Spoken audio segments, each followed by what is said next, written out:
Episode की शुरुआत में दिखाया जाता है स्वांग रोते रोते अपने माता पिता से बोलती है कि मैं उस प्रिंस से शादी नहीं कर सकती, मैं उसे बिल्कुल पसंद नहीं करती। स्वयं की मॉम बोलते हैं कि darling, house of garden counselling के रिश्ते लंबे समय से उनके साथ अच्छे नहीं हैं। हमने अगर स्वयं की शादी उससे की तो उसकी जिंदगी बर्बाद हो जाएगी। उसके पिता बोलते हैं कि तुम बात की गहराई को समझो, और बोलते हैं कि ये शादी खुद किंग ने अरेंज की है, मैं कैसे मना कर सकता हूँ। स्वयं रोते हुए बोलती है कि पापा, आपने वादा किया था कि मैं अपना पति खुद चुन सकती हूँ, और बोलती है कि मैं कभी उस प्रिंस से नहीं मिली, शादी करने से अच्छा है कि मैं मर ही जाऊं।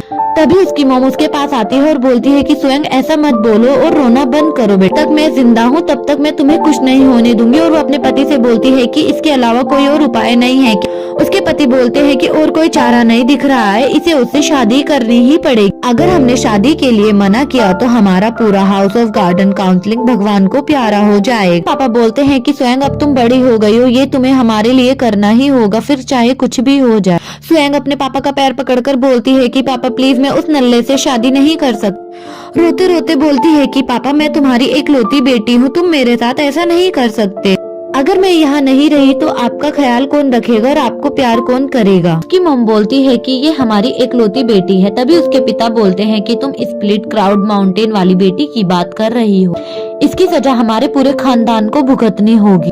और बोलते हैं कि ऐसा नहीं चलेगा, मैं किंग से झूठ नहीं बोलना चाहता। सीन चेंज होता है और शादी का सीन दिखाया जाता है। तभी उसकी मॉम सोचती है कि वैसे भी हम झूठ थोड़ी बोल रहे हैं, उन्होंने किंग से हमारी बड़ी बेटी की शादी को अरेंज किया है। युनशी हमारी बड़ी बेटी है, अगर इतना काफी नहीं हुआ तो हम उन दोनों की पहचान बदल देंगे। वो दोनों ही हमारी बेटी है, कोई भी फर्क नहीं बता पाएगा। उसके पिता ये बात सुनकर शादी के लिए तैयार हो जाते हैं कि ये कितने लंबे समय तक चलेगा ये सोचना पड़ेगा। तभी स्वयं बोलती है कि मैं इनकी एकलौती बेटी नहीं हूँ, ये कि मेरी एक और बहन है, मुझे तो पता ही नहीं था। वैसे भी वो मंदबुद्धि इस जायदाद से बेदखल है। वो बोलती है कि वो मेरे किसी काम तो आई। तभी युनशी का सीन दिखाया जाता है, उसे गर्मी लगती है और वो अपना घुंघटे को हटा देती है। तभी दादी माँ बोलती है कि बेटा ऐसा नहीं करते, ये गलत है। युनशी बोलती है कि दादी माँ मुझे बाहर देखने तो दो। दादी बोलती है कि सच में माय लेडी, आपको बाहर क्या देखना है? युनशी बोलती है कि दादी माँ ये एक सीक्रेट है। युनशी और प्रिंस की शादी हो जाती है। युनशी कमरे में वेट कर रही होती है और बोलती है कि ये शादी करना कितना बड़ा सरदर्द है, और बोलती है कि पता नहीं झक मारने के लिए इतना इंतजार करवा रहा है। और बोलती है कि शाम हो गई है, मैंने अभी तक आराम नहीं किया है। तभी वो तेज आवाज में बोलती है कि मुझे कब तक ऐसे ही बैठा रहना पड़ेगा। तभी जो बाहर ड्यूटी दे रहे होते हैं वो बोलते हैं, माय लेडी प्लीज आप अपनी वाइफ की ड्यूटी में ज्यादा जल्दबाजी मत कीजिए। युनशी बोलती है कि इसका क्या मतलब होता है? तभी एक लड़की बोलती है कि सब्र करो, आपको पता चल जाएगा। दे रहे होते हैं, वो आपस में बातें करते हैं कि और औरतों के मुकाबले प्रिंस एक अच्छे तलवारबाज हैं और रात को तलवारबाजी में मास्टर करें। युनशी ये बातें सुन लेती है और बोलती है कि क्या बात कर रहे हैं, प्रिंस रात को भी तलवारबाजी करते हैं। जो बाहर पहरा दे रहे होते हैं वो बोलते हैं नहीं नहीं हाइनेस, वे अभी नहा रहे हैं। युनशी बोलती है तो उसने अपनी प्रैक्टिस खत्म कर ली है, और हंसी मजाक में बोलते हैं कि उनका निकनेम है रात का घोड़ा। तभी जो लड़की पहरा दे रही होती है वो उसकी मुक्का मारती है और बोलती है कि तुम अपनी जुबान संभाल कर बात करो, तुम्हें मरना है क्या?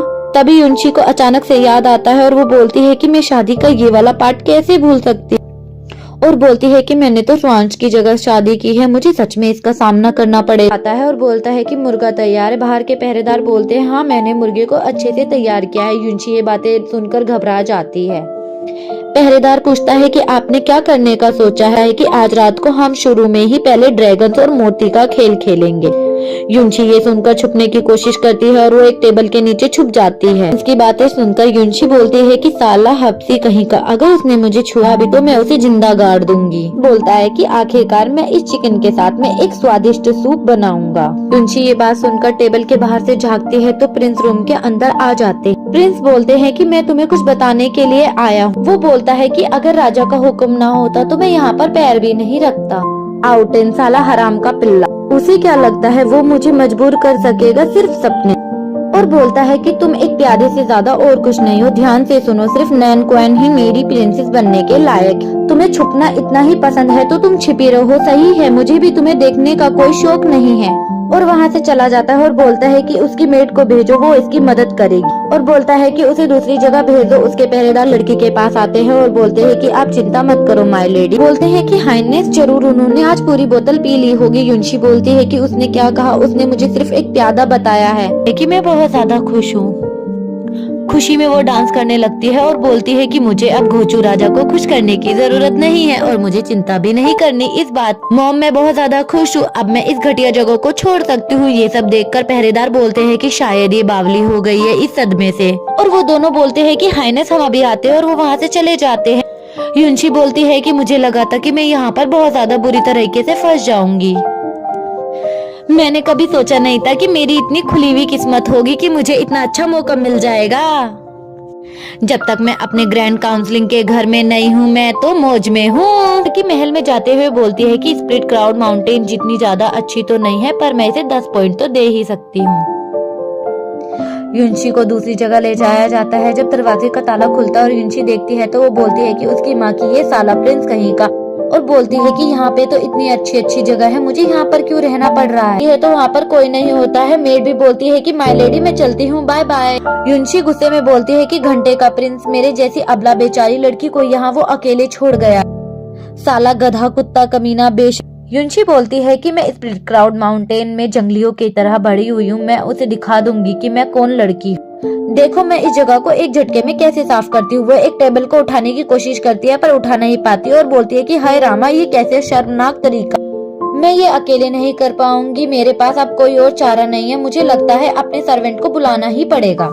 तभी वो अपने डब्बे से एक आत्मा को बुलाती है और वो बाहर आने के बाद बोलता है, अबे डायन तूने मुझे इतने समय तक एक डब्बे में कैद कैसे करके रखा। युनशी बोलती है कि मैं तो भूल ही गई थी। आत्मा बोलती है कि तुम्हें तो शादी करने की इतनी तड़प थी कि इसीलिए तुम मुझे भूल गई। युनशी बोलती है कि अबे यार तुम्हें तो पता ही है मैंने किस लिए शादी। युनशी आत्मा को पूरी बात बताती है और आत्मा बोलता है कि ऐसी बात है, मुझे तो लगा तुम शादी करके बहुत ज्यादा खुश होगी और मजे कर रही हो। जिस दिन से मैं तुम्हारे साथ आया हूँ उस दिन से तो मेरी जिंदगी भी नर्क हो गई है। मैंने सोचा नहीं था वो साला तुम्हारी इतनी ज्यादा बेइज्जती करा था, लगा नहीं था कि प्रिंस से शादी करने के बाद तुम्हारी जिंदगी इतनी बेकार हो जाएगी। युनशी आत्मा को कमरे की साफ सफाई करने के लिए बोलती है। आत्मा और युनशी मिलकर कमरे की साफ सफाई कर लेते हैं। वो बहुत ज्यादा थक जाते हैं और बोलते हैं कि ये प्रिंस तो एक नंबर का गधा है, इसकी वजह से हमें इतनी प्रॉब्लम सहनी पड़ी, अगली बार मैं उस गधे और घटिया प्रिंस की बैंड बजा दूंगी। आत्मा बोलती है कि हमें कुछ अच्छा आइडिया सोचना। युनशी बोलती है कि उसकी चिंता नहीं है, मुझे किस्मत वालों के साथ तो अच्छा ही होता है। युनशी बोलती है कि आज मैं पूरे दिन इतनी बिजी थी कि मैंने कुछ भी नहीं खाया। आत्मा बोलती है कि मैंने भी कुछ नहीं खाया, मुझे भी भूख लगी है। युनशी बोलती है कि बिना खाए तो नींद भी नहीं आएगी, अब हम क्या करें। युनशी बोलती है कि डिनर का टाइम हो रहा है। आत्मा बोलता है कि इतनी रात को खाना क्या मेरा बाप लाएगा।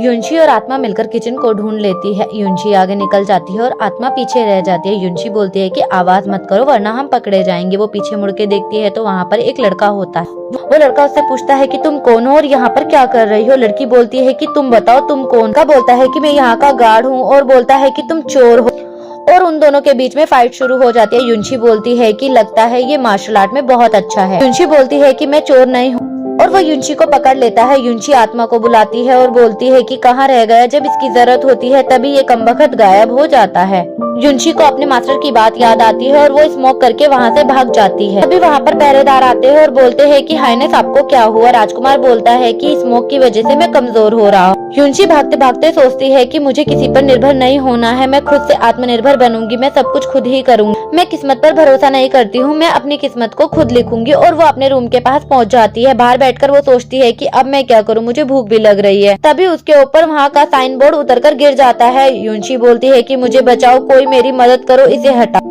एपिसोड 1 यहीं पर खत्म होता है। अगर आपको मेरी एक्सप्लेनेशन अच्छी लगती है तो वीडियो को लाइक और चैनल को सब्सक्राइब करना। Thank you. एपिसोड की शुरुआत में दिखाया जाता है युनशी मूशी से बात करती है कि मेरे युनशांग के प्रिंस से शादी हुई है, तब से मेरे साथ कुछ भी अच्छा नहीं हो रहा। पहले मुझे पवेलियन से बाहर निकाल दिया, फिर मुझे एक हसीना समझने की गलती कर दी। मुझे बोलता है खैर ये तुम्हारी ही गलती है, तुम्हें तो पहाड़ पे ही रहना चाहिए था। युनशी को गुस्सा आता है और मूशी को मुक्का मार के बोलती है कि तुम मुझसे बात मत, और बोलती है कि अगर तुम मेरी एक मदद करोगे तो मैं तुम्हें माफ करने के बारे में सोच सकती हूँ। मूशी बोलती है कि क्या मदद चाहिए। युनशी बोलती है कि मुझे उस झूले तक लेके जाओ और मुझे वहाँ पर झूला झूला। युनशी झूला झूलने लगती है और बोलती है कि इतना ऊपर काफी नहीं है, थोड़ा सा दम लगाओ, थोड़ा ऊपर लेके जाओ। मूशी बोलता है कि मुझ में इतनी ही ताकत है, मैं इतना ही दम लगा सकता हूँ। तभी वहाँ से एक राजकुमार जा रहे होते हैं जो बोलते हैं कि कौन बेशरम है जो महल की शांति को भंग कर रहा है, और वो वहाँ पर जाते हैं और युनशी को देखकर खुश हो जाते हैं। वो युनशी के पास आते हैं और पूछते हैं कि तुम कौन हो और इतने मजे से महल में झूला झूल रही हो। युनशी बोलती है कि अगर आपको भी झूला झूलना है तो आप पहले झूल लीजिए, मैं इंतजार कर लूँ। मुशी बोलता है कि तुम अपनी प्रेम कथा बंद करो, तुम दोनों अगर झूला झूलोगे तो मेरा क्या होगा, मेरे अंदर इतनी ताकत नहीं है कि मैं तुम दोनों को एक साथ झूला झूला सकूं। युनशी बोलती है मुझे माफ करना, मुझे देर हो रही है, मुझे जाना होगा। राजकुमार युनशी को रोकते हैं और बोलते हैं कि अगर हम साथ में झूला नहीं झूल सकते तो क्या हुआ, तुम अपना नाम बता दो। मेरा नाम है यूजी। युनशी अपना नाम बताने ही वाली होती है, तभी मुशी उसका मुंह पकड़ लेता है और उसे कुछ बोलने नहीं दे। राजकुमार पूछता है कि आप ठीक हो मिस, आपको क्या हुआ है। युनशी बोलती है मैं ठीक हूँ, पूछने के लिए शुक्रिया। युनशी बोलती है कि मैं यहाँ पे मेड हूँ और इससे ज्यादा कुछ भी नहीं। राजकुमार बोलते हैं कि रुतबा जरूरी नहीं है, वैसे मुझे सिर्फ आपका नाम जानना है। युनशी बोलती है कि मैं आपको इससे ज्यादा कुछ नहीं बता सकती, अच्छा मैं चलती हूँ और वहाँ से जाने लगती है। राजकुमार उसे रोकते हैं और बोलते हैं कि कहावत है दूसरे से कुछ लेकर बदले में कुछ ना देना तो गलत बात। राजकुमार बोलते हैं कि मैंने तुम्हें अपना नाम बताया है, अब तुम्हें भी अपना नाम बताना होगा।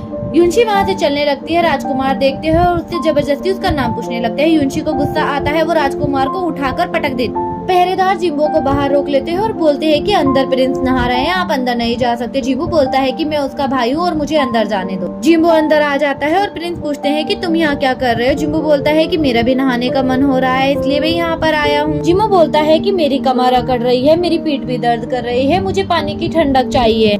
प्रिंस बोलते हैं कि तुमने ऐसा क्या किया है जो तुम इतना ज्यादा थक गए हो। जिम्बो बोलता है कि यहाँ आते वक्त मुझे एक सेविका ने उठाकर पटक दिया। प्रिंस बोलते हैं कि हमारे महल में इतनी बहादुर कोई सेविका भी है, मुझे तो पता ही नहीं था। जिम्बो बोलते हैं कि उस सेविका को प्रमोट कर देना चाहिए और वो बहुत ज्यादा खुश होता है और बोलता है कि वो एक पहली लड़की है जिसने मुझे उठा के पटका है। प्रिंस बोलते हैं अच्छा। जिम्बो बोलता है कि आप ऐसा महसूस नहीं कर सकते क्योंकि आपने पहले ऐसा अनुभव नहीं किया है, तो आप नहीं समझ सकते कि मैं कैसा महसूस कर रहा हूँ। जिम्बो बोलता है कि क्या मैं उस सेविका को रख लूं। प्रिंस बोलते हैं कि उसका नाम क्या है। जिम्बो बोलता है कि मुझे उसका नाम नहीं पता है, पर वो महल में नहीं आई। प्रिंस बोलते हैं कि मैं सारी नई सेविकाओं को तुम्हारे पास भेज दूंगा। ये सुनकर जिम्बो बहुत ज्यादा खुश हो जाता है। प्रिंस जिम्बो से पूछते हैं कि मैंने तुम्हें जो छानबीन करने के लिए कहा था उसका क्या हुआ। जिम्बो बोलता है कि आपका शक सही। वो प्रिंस को बताता है कि वो क्वैन खुद को रोककर नहीं रख सकता। प्रिंस बोलते हैं कि मैं भी देखता हूँ उसको, मैं क्वैन के क्लैन को खून के आंसू रुलाऊंगा।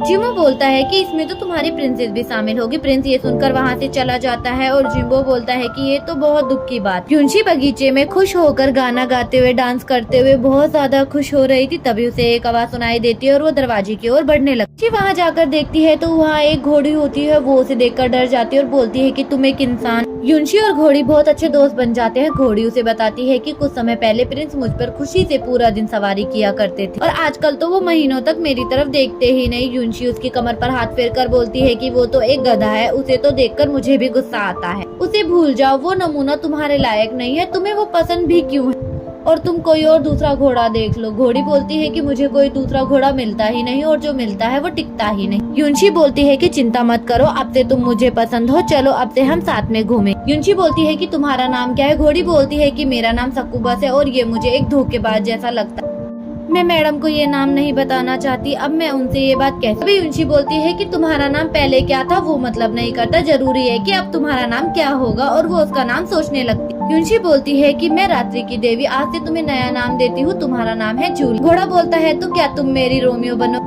युनशी बोलती है कि हाँ मैं तुम्हारी रोमियो बनूंगी। घोड़ी बोलती है कि अभी तो तुम मुझे रोमियो बनने के लिए बोल रही हो, लेकिन जब तुम्हें दूसरा घोड़ा मिल जाएगा तो तुम मुझे छोड़ दोगी। युनशी बोलती है कि ऐसा कभी नहीं होगा जूलियट। युनशी बोलती है कि जूलियट मैं तुम्हारी सवारी कर सकती हूँ क्या। जूलियट बोलती है कि तुम मेरे ऊपर बैठो, मैं तुम्हें अपना कमाल दिखाती हूँ। तभी वहीं से जिम्बो जा रहा होता है और वो घोड़ी पर युनशी को देखकर बोलता है कि ये तो ब्रदर की है और ये तो ब्रदर के अलावा किसी और को सवारी नहीं करने देती, ये तो मुझे भी भाव नहीं देती। वो लड़की कौन है जो इस बस पर बैठकर अब तक उसे गिराया नहीं। और वो युनशी के पास आता है और बोलता है कि तुम कौन हो और तुम्हें इसकी सवारी करने की इजाजत किसने दी है, ये तो मेरी घोड़ी है। तभी जूलियट बोलती है कि रोमियो सुनो, ये झूठ कह रहा है, मैं इसकी घोड़ी नहीं हूँ। युनशी बोलती है अगर ये तुम्हारी घोड़ी है तो तुम साबित करके दिखाओ। जिम्बो बोलता है कि अभी साबित करके दिखाता हूँ और वो नीचे उतरता है। युनशी घोड़ी की लगाम को उसके हाथ में देती है और बोलती है कि अब मजा शुरू होगा। जिम्बो घोड़ी से बोलता है कि अगर तुम भाई के खातिर प्लीज मुझे आज मत गिराना। वो घोड़ी पर चढ़ने की कोशिश करता है, वो उसे नीचे गिरा देती है। वो फिर से खड़ा होता है, उसे पकड़ने की कोशिश करती है और वो वहाँ से भाग जाती है। युनशी बोलती है कि तुम बहुत बड़े झूठे हो, ये घोड़ी तुम्हारी नहीं है। ये सुनने के बाद मेरे राजकुमार रोने लगते हैं और बोलते हैं कि तुम बहुत ज्यादा मतलबी हो।